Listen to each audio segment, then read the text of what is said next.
Alors, bonjour à toutes et à tous, c'est Valgamer. Finalement, c'est pas fini, il reste encore 2 vidéos bonus sur un truc secret. Vous allez voir, c'est une fin secrète au mode Rainbow Friends. Parce que oui, ce mode a une histoire, il y aura aussi des fins secrètes avec peut-être des nouveaux Rainbow Friends. On n'en sait strictement rien. La crypte des Rainbow Friends, donc du coup, une nouvelle structure ultra difficile à trouver, est une structure secrète et complexe, cachée profondément sous terre, dans les couches les plus basses de Minecraft. Conçue pour être un défi ultime pour les joueurs. Cette crypte est une salle secrète où tous les Rainbow Friends, Blue, Green, Orange, Purple et Red, donc du coup le boss, peuvent apparaître pour une confrontation finale. Voici comment cette structure pourrait être conçue et cachée dans le jeu. Description, une petite entrée de la crypte, dissimulée derrière une cascade ou une montagne, elle n'est visible que sous certaines conditions, comme en tenant un item spécifique, par exemple l'étoffe de Purple, ou en activant un mécanisme caché dans le laboratoire de Red. La porte d'entrée pourrait être un portail caché qui ne s'ouvre que lorsque les joueurs placent des items spéciaux liés à chaque Rainbow Friends sur des blocs spécifiques devant l'entrée. Un labyrinthe piégé. Une fois à l'intérieur, les joueurs doivent naviguer dans un labyrinthe complexe rempli de pièges mortels, comme des flèches empoisonnées, des pistons écrasants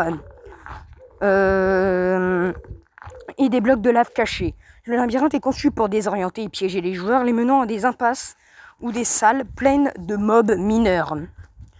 Certaines parties du labyrinthe peuvent nécessiter des clés spéciales, comme des items représentant chaque Rainbow Friends, pour ouvrir les portes secrètes menant plus profondément dans la crypte. La salle des énigmes. Avant d'atteindre la crypte principale, les joueurs doivent résoudre des énigmes complexes, comme des puzzles redstone ou des combinaisons de leviers pour déverrouiller l'accès. Chaque énigme pourrait être liée à un Rainbow Friends spécifique. Exemple, une énigme de couleur pour Blue, une énigme de rapidité pour Orange. Les énigmes sont conçues de manière à tester la connaissance du joueur sur les Rainbow Friends et leurs attributs. La salle du boss. La crypte principale est une salle immense avec des murs en obsidienne, des colonnes massives et des torches où des sources de lumière violette donnent une ambiance inquiétante. Au centre de la salle, un autel en pierre avec des symboles mystérieux représente l'épicentre où les Rainbow Friends apparaîtront tous en même temps. Le plafond est haut avec des chaînes suspendues et des lanternes qui projettent des ombres inquiétantes. Apparition des Rainbow Friends. Une fois que le joueur entre dans la salle principale et déclenche un mécanisme, par exemple en posant un item sur l'autel ou en actionnant un levier caché, tous les Rainbow Friends apparaîtront simultanément dans la salle. Blue spawn au centre de la salle, le plus proche de l'autel pour synchroniser sa position de leader du groupe.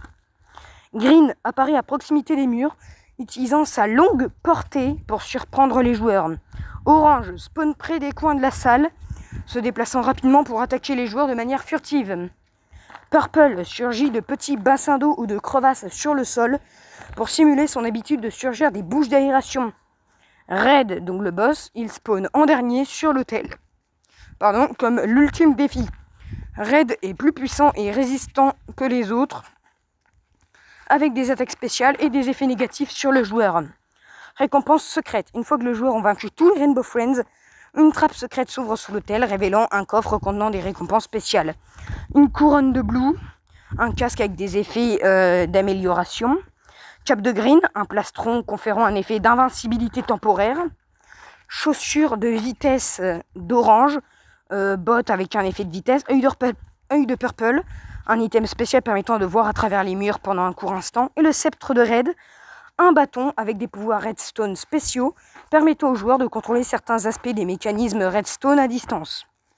Après avoir récupéré les récompenses, les joueurs doivent trouver la sortie qui est cachée soit derrière un mur invisible ou cachée après un autre puzzle. La sortie mène à un tunnel qui se referme derrière eux, les empêchant de revenir en arrière et les éjecte à un endroit aléatoire dans leur monde Minecraft. Donc on sait jamais. Après, si vous voulez, il peut tout à fait vous éjecter dans un Stronghold. Et donc du coup, ça vous fera un autre boss. Juste après, l'Ender Dragon. Alors, voilà. Prochaine vidéo, c'est pour l'histoire de la fin secrète du mode de la V1 du mode Rainbow Friends. Donc je vous dis ciao, allez, ciao.